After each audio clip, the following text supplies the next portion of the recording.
Hello everyone, అందరు ఎలా ఉన్నారు? ఈరోజుటి వీడియోలో రాగి సంగటి అనపగింజల కూర అనేది ఎలా ప్రిపేర్ చేసుకుంటారో చూసేద్దామండి.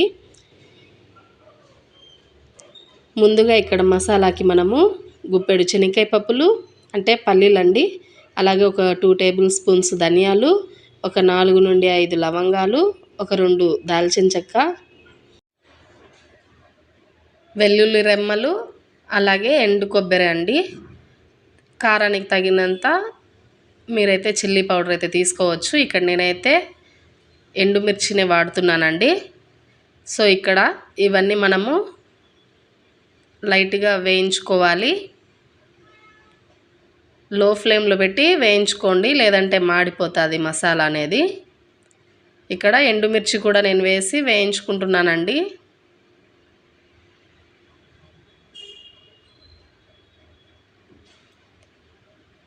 చూడండి, ఈ విధంగా మనము ఈ మసాలా కోసము మంచిగా వేగనివ్వాలి.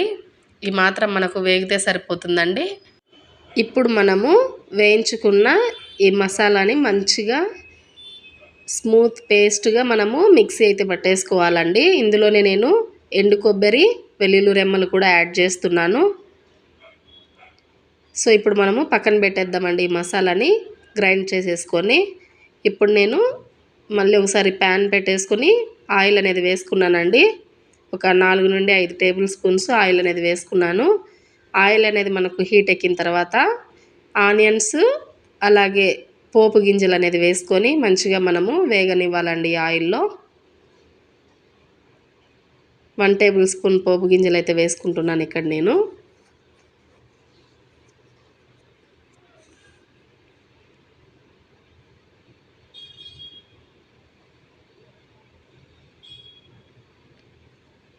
ఇలా మనం కలుపుతూ మంచిగా ఈ ఆనియన్ ఫ్రై అయ్యే వరకు మనము వేయించుకోవాలి.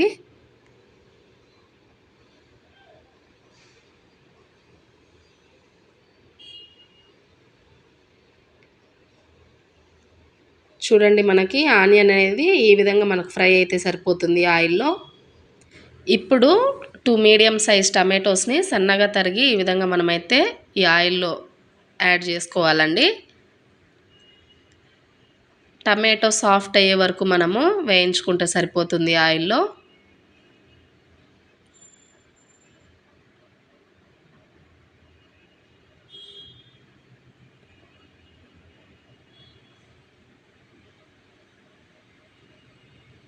చూడండి, ఇక్కడ నేను ఒక పించ్ ఆఫ్ టర్మరిక్ అనేది యాడ్ చేసుకున్నాను.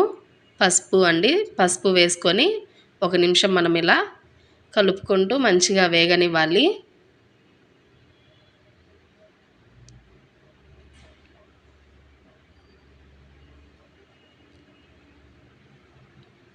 చూడండి, ఇలా మనకి టమాటో అనేది సాఫ్ట్గా అయితే సరిపోతుంది. ఇప్పుడు మనము మిక్సీ పట్టి పక్కన పెట్టుకున్న ఈ మసాలాని అయితే యాడ్ చేసుకుందామండి ఈ ఆయిల్లో.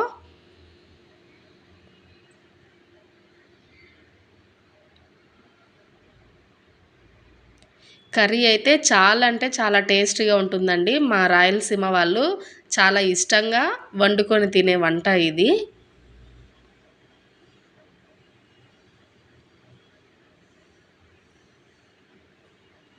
చూడండి, ఈ విధంగా మనము మంచిగా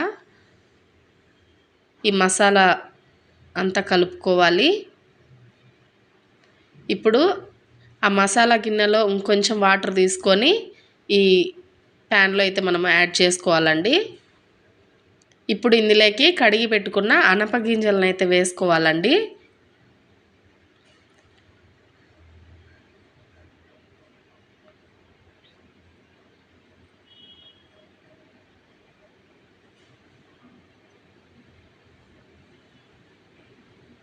ఇప్పుడు ఇందులోకి టేస్ట్కి తగినంత సాల్ట్ అయితే యాడ్ చేసుకోవాలి.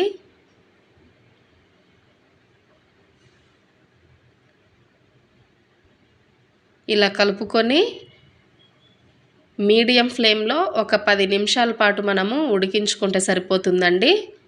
మూత పెట్టుకొని ఒక 10 నిమిషాల పాటు మనము మీడియం ఫ్లేమ్లో అయితే ఉడికించుకుందాము. చూడండి, ఈ విధంగా మనకి కర్రీ దగ్గర పడుతుంది, ఆయిల్ పైకి తేలుతుందంటే మనకి కర్రీ అనేది రెడీ అవుతుందని అర్థము.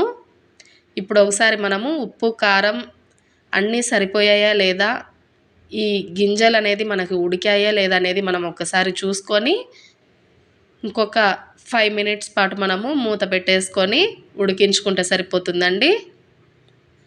కర్రీ అయితే చాలా టేస్టీగా ఉంటుందండి. చపాతీలేకైనా, రాగి సంగటిలేకైనా, వైట్ రైస్‌లేకైనా, దేంట్లోకైనా సూపర్బ్ కర్రీ ఇది. చాలా అంటే చాలా బాగుంటుంది. ఒకసారి మీరు ట్రై చేసి మీ అభిప్రాయాన్ని కామెంట్ బాక్స్‌లో తెలియజేయండి.